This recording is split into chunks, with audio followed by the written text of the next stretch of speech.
Welcome to the This Week in Astrology video forecast. This is episode number 52 for the second half of August 2015. Thanks so much for joining me. I'm Benjamin Bernstein of astroshaman.com, coming to you from Asheville, North Carolina. I'm an astrologer, shamanic healer, and awakening activator, and it's my pleasure to bring you these astrology forecasts.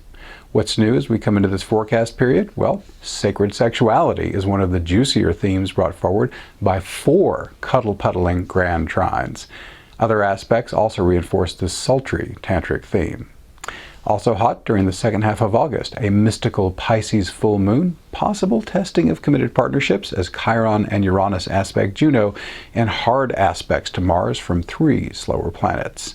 And the Sun enters health-loving, service-oriented Virgo. What's old as we come into this forecast period? We got a waxing moon. Venus is retrograde through September 6th, and there's a bunch of other retrograde planets, including Ceres, Pluto, Vesta, Neptune, Chiron, and Uranus. So now let's move on to our individual forecast days. On Monday, August 17th, take extra care with what you do and how you do it. Accidents and injuries are one challenging way in which a Mars-Chiron sesquare with Mars at 5 Leo and Chiron at 20 Pisces could manifest. By the way, a sesquare, S-E-S-Q-U-A-R-E, is a 135-degree aspect, also known as a sesquiquadrate or sesquisquare. It's 3/8 of the circle. Put this aspect to better use by engaging in healing or mentoring activities. With Mars in Leo, mentoring in the areas of leadership or performance get extra juice. Also, on Monday, August 17th, focused, disciplined thinking with a dash of inspiration is available with Mercury quintile Saturn. Mercury 16 Virgo, Saturn 28 Scorpio. Additionally, on Monday, August 17th, assertiveness could be said to have 2 flavors. Mars represents the masculine expression, direct, forceful, and in your face. The asteroid goddess Pallas Athena shows the feminine face of assertiveness, more subtle and indirect, more strategic and cunning, but still accomplishing the goal. A grand trine begins today, incorporating both Mars and Pallas Athena.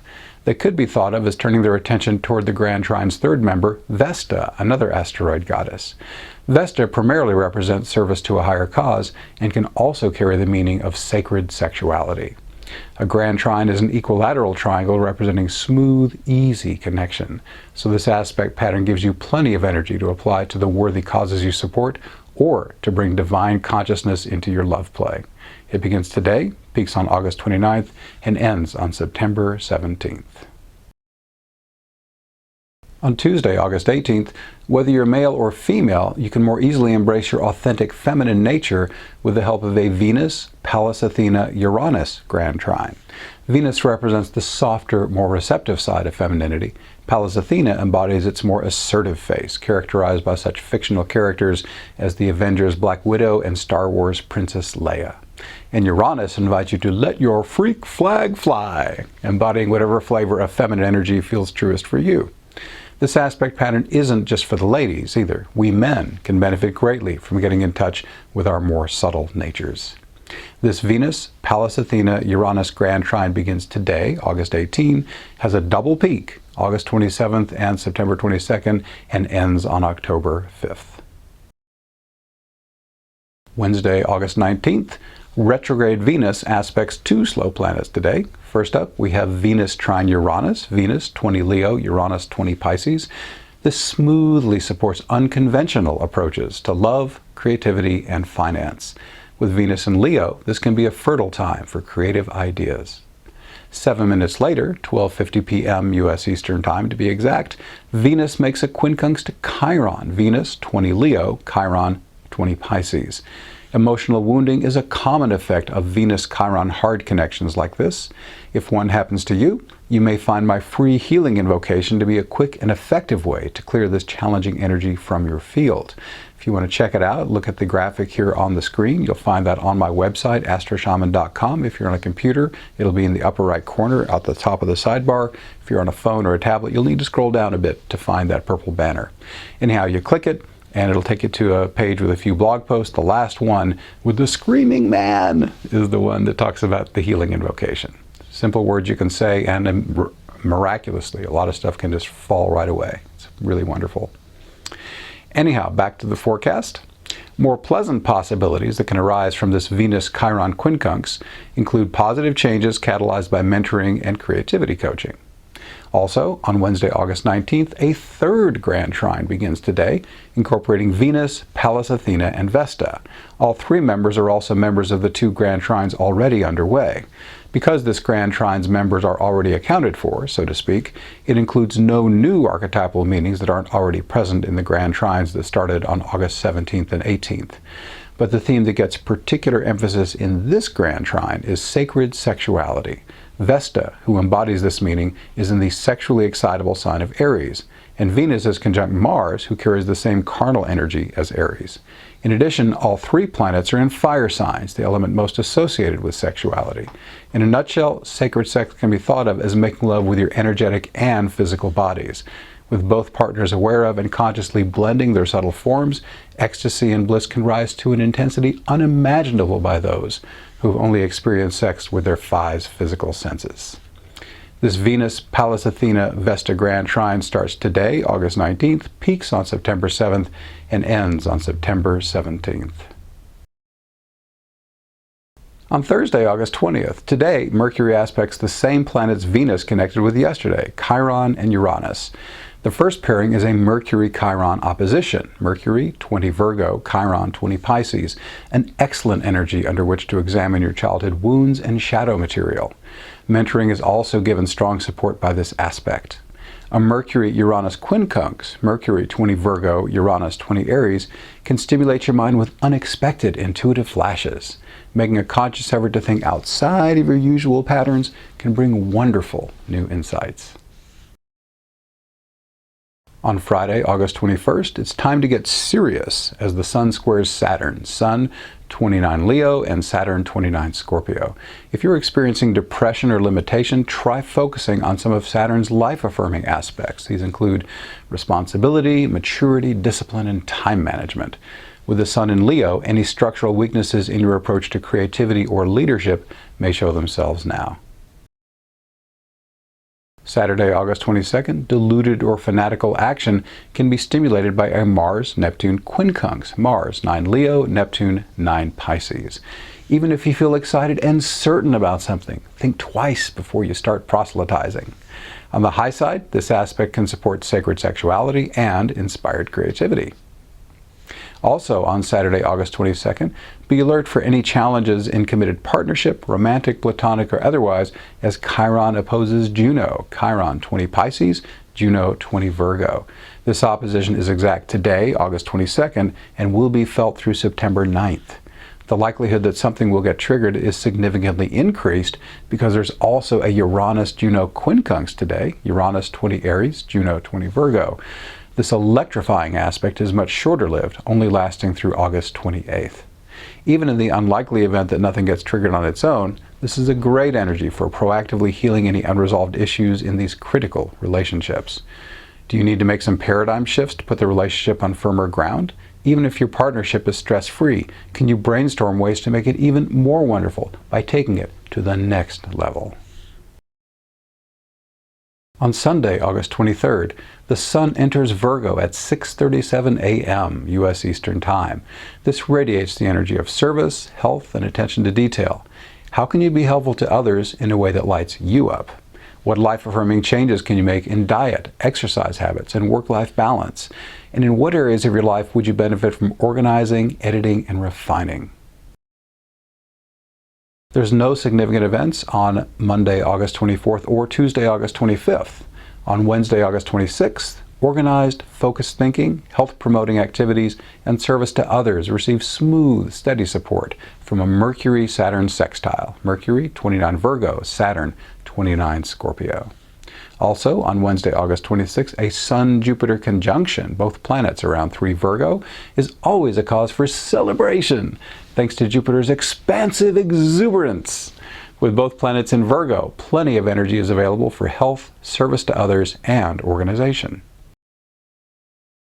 On Thursday, August 27th, Mercury settles in for an extended stay in Libra, August 27th through November 1st. He's camping out in the sign of the scales for so long because he turns retrograde on September 17th, then turns direct on October 9th, all within Libra. Here, Mercury supports creative writing, harmonious communication, socializing, and all forms of creative expression. We previously interpreted the Venus-Pallas Athena-Uranus Grand Trine. We talked about it earlier in the video. We're going to reach its first peak today. This aspect pattern started on August 18th, peaks again for a second time on September 22nd, and wraps up on October 5th. And also here on Thursday, August 27th, as if 3 cuddle-puddling grand trines at the same time weren't enough, here comes number 4. Mars, Pallas Athena, and Uranus are already involved in the other grand trines, but with the electricity and intensity of a Mars-Uranus combo, this one has the greatest urgency. Here, the expression of your feminine is energized by Uranus's intuitive flashes and Mars' just do it fire. This Mars, Pallas Athena, Uranus grand trine starts today, August 27th, peaks on September 5th, and ends on September 17th. Nothing to report on Friday, August 28th, but on Saturday, August 29th, sacred sexuality obviously has been a strong theme during the second half of August and is brought to the fore yet again by a Mars-Pluto quincunx. Mars, 13 Leo, Pluto, 13 Capricorn. The quincunx asks what adjustments you need to make to allow your divine consciousness to be fully and radiantly present during erotic intimacy. This aspect also supports transformative action, empowered assertiveness, and cathartic performance. Also on Saturday, August 29th, one of our headline events, a full moon in Pisces at 6 degrees 6 minutes Pisces, broadcasts its radiance at 2:35 p.m. U.S. Eastern Time. Any Pisces full moon is great for evaluating how you're doing with your spiritual union practices and how well you're bringing your creative inspirations into the world. It's also a time to avoid overdoing mind-altering substances, escapist activities, victim-perpetrator relationship dynamics, and aimless drifting. This aspects of the moon is tightly conjunct Neptune, the modern ruler of Pisces. This significantly amplifies all the Piscean opportunities and challenges I just mentioned.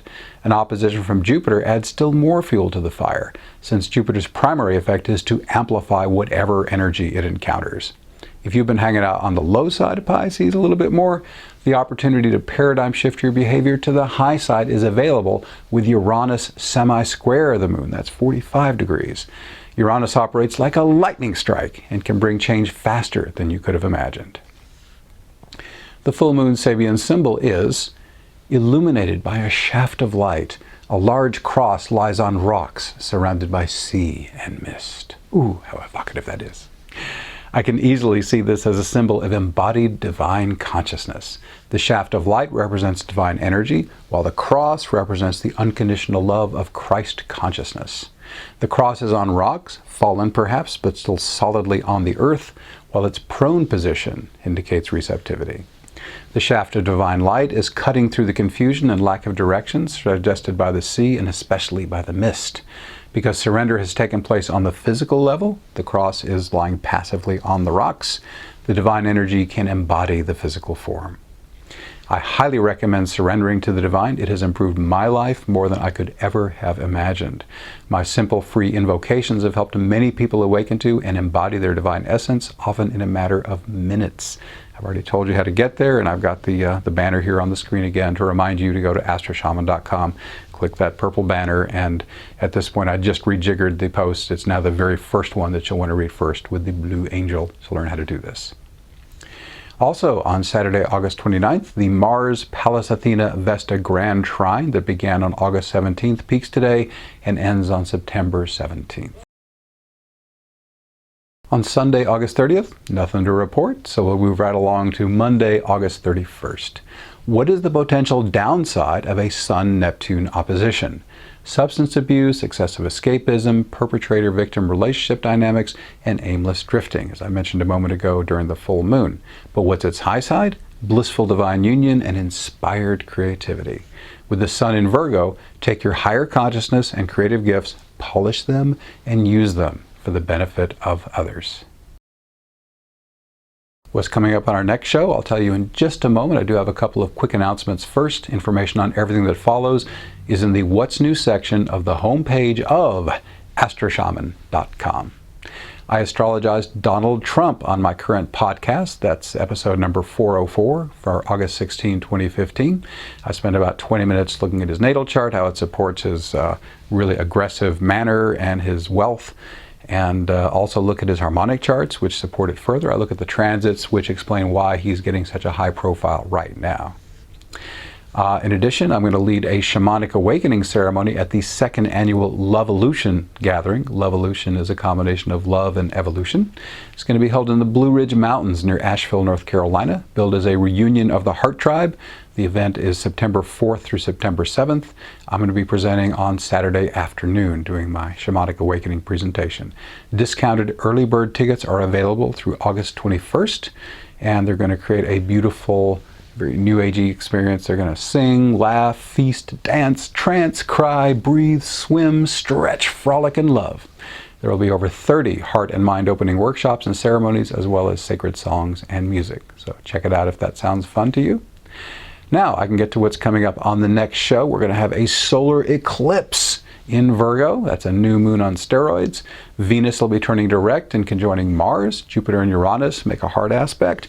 Mercury is going to tangle with Neptune and Pluto. The Sun is going to engage with Pluto, Chiron, and Uranus, and more. Mars makes a couple of aspects to slower planets. A lot of intense energy, actually, in the first half of September.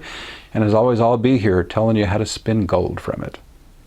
Thank you so much for watching. Please subscribe to my Benjamin Bernstein YouTube channel to be notified when I post new videos. And if you like this video, please share it. This free video forecast is a partner project with iTunes' #1 astrology audio podcast, This Week in Astrology. It's also free. You can get my semi-monthly astrology forecast in writing by subscribing to my free email newsletter at astroshaman.com. Once you're there, you can also link to my Facebook page where I post daily forecasts. My personal services include astrology, shamanic healing, and awakening activation. All are equally effective in person or long distance. My guarantee makes my services risk-free. If you don't feel that the experience was helpful, there's no charge. No one's taken me up on that guarantee in a long time, but I continue to offer it. I also offer other great products and services, many of which are free. To learn more, visit astroshaman.com. Thanks again for watching. I wish you infinite blessings as the stars light your way.